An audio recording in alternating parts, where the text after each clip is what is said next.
ഇതൊരു ഗുഹയാണ്. ഞാൻ ഇന്നലെ ഇന്നലെ ഞാൻ നിങ്ങളെ മാതാവിന് സദ്വാർത്ത കിട്ടിയ ഒരു ഗുഹ കാണിച്ചു അല്ലേ? എന്നിട്ട് ഞാൻ നിങ്ങളോട് പറഞ്ഞു ഇതൊരു ഗുഹയാണ്, but it is A part of the limestone mountain. In a limestone mountain, it's a common phenomenon to have caves. പിന്നെ ഇന്നലെ ബസ് വന്ന വഴിക്കാൻ ഒരു ബസ് ഞാൻ ആയിരുന്ന ബസ് കേവ്സ് കാണിച്ചോ? പിന്നെ I also said this caves can join another caves, and this can also be called clusters of cave. പറഞ്ഞില്ലേ? And I also said this is one cave. Now you will see, and below you will see St. Joseph's Workshop, clusters of cave, and tomorrow I will take you to caves. പറഞ്ഞില്ലേ? Yes. True to my words, I brought you to a cave. Now you see you're feeling cold, right? Yes. Because this is a phenomenon of the limestone to make you feel cold in summer and warm in winter. In the olden times, people lived in caves, and they also buried their dear ones in caves. When I say people lived in caves, I explain to you, they keep all their precious things inside the cave. Please come down, all of you. We are standing in a very special cave. I haven't mentioned what is this cave because I'm waiting for everybody to come. People kept their precious things inside, and they kept their sheep and goat again in front of them, and then they lived outside, practically outside. Now, such was the way people lived. Now we are in Mount of Olives. ഈ mount of ഒലിവ്സിൻ്റെ ഒരു പ്രത്യേകത എന്നാണെന്നറിയോ? ഈ ദാവീദ് രാജാവിന് മുമ്പും ആൾക്കാർ വിശ്വസിച്ചിരുന്നു ഈ മൗണ്ട് ഓഫ് ഒലിവ്സിൽ അടക്കം ചെയ്ത ലോകാവസാന നാളിൽ അവർ ആദ്യം ഉയർത്തെഴുന്നേറ്റ് വരും. It is not merely saying I will give you proof of what I am saying in a short while from now.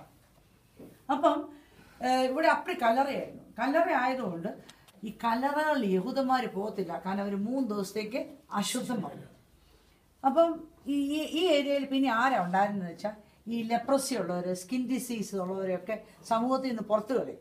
അവരൊക്കെയാണ് ഈ പ്രദേശത്ത് താമസിച്ചവർ. അപ്പോൾ യേശു നസറത്തിൽ നിന്ന് സുഹൃത്തുക്കളെ കൊണ്ട് വരുമ്പോൾ അവർക്ക് എളുപ്പമായിരുന്നു ഈ ബെത്താനിയയിലൂടെ ഈ ജെറുസലേമിലേക്ക് വരാൻ. ബെത്താനിയ എന്ന് പറയുന്ന ഒലിവ് മലയുടെ തൊട്ട് പിന്നിൽ കാണുന്ന ഒരു പട്ടണമാണ്.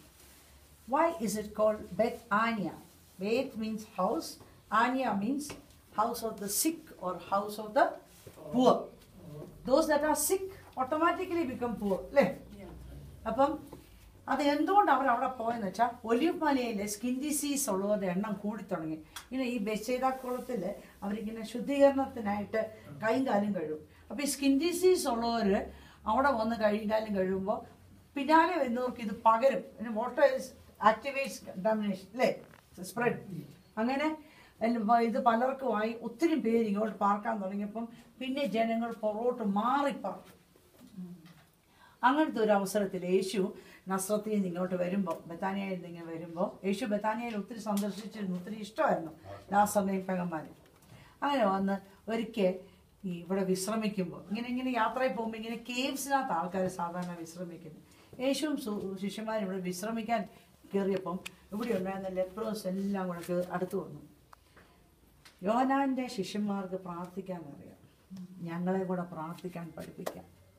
And Jesus taught them the Our Father in this cave. This was a very, very special cave. Okay?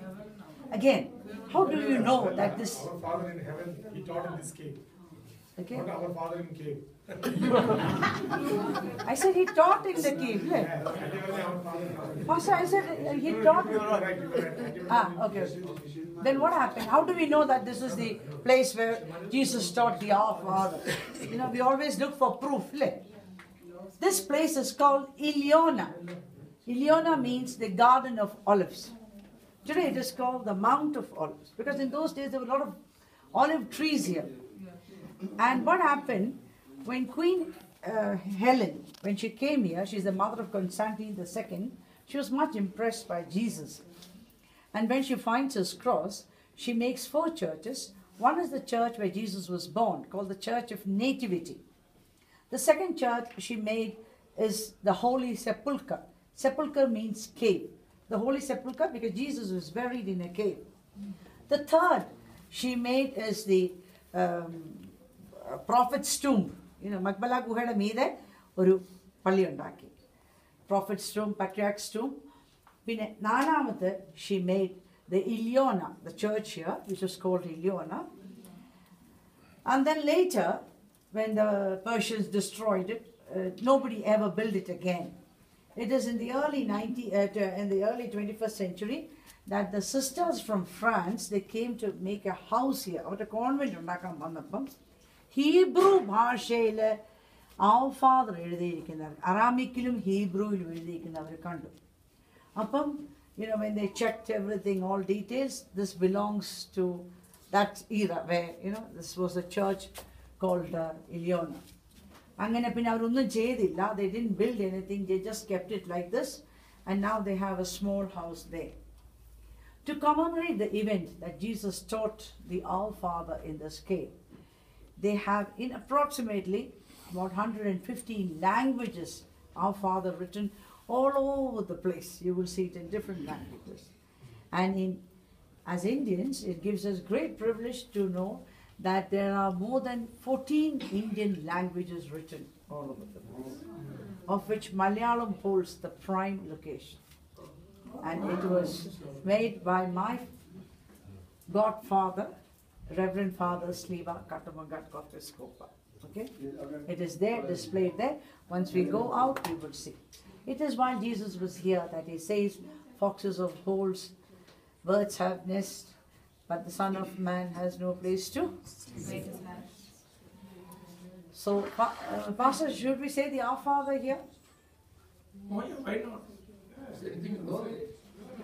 That's always a believer's prayer. It's a believer's prayer. Normally we don't recite it actually as a recitation, but we do preach from there, you know. The singer of all this, it's a prayer. But beyond that, you know, we always believe in praying. Yeah. You know, in our own language, in our own words. So we will pray that, but we will pray beyond that, you know, in our own words. Is that okay? You will say it aloud? Yeah. We can put partners here. We are free. The cave is all ours. Cave is all. Put partners. Party. The best appropriate song.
Before we say the Lord's Prayer, in our traditions, we normally don't recite the Lord's Prayer. But I always believe that it is a prayer that Jesus taught his disciples. It is more of a believer's prayer, and we normally term it as a Lord's Prayer. Even though we don't recite that, but the theology behind that prayer, we always use it in our prayers, where the prayer shows that we have a relationship with our Father, an intimate relationship with our Father. So we'll recite the prayer, and then James Kalgara will lead us in prayer. Malayalam in English, how do you, everybody's familiar with Malayalam? Sorry.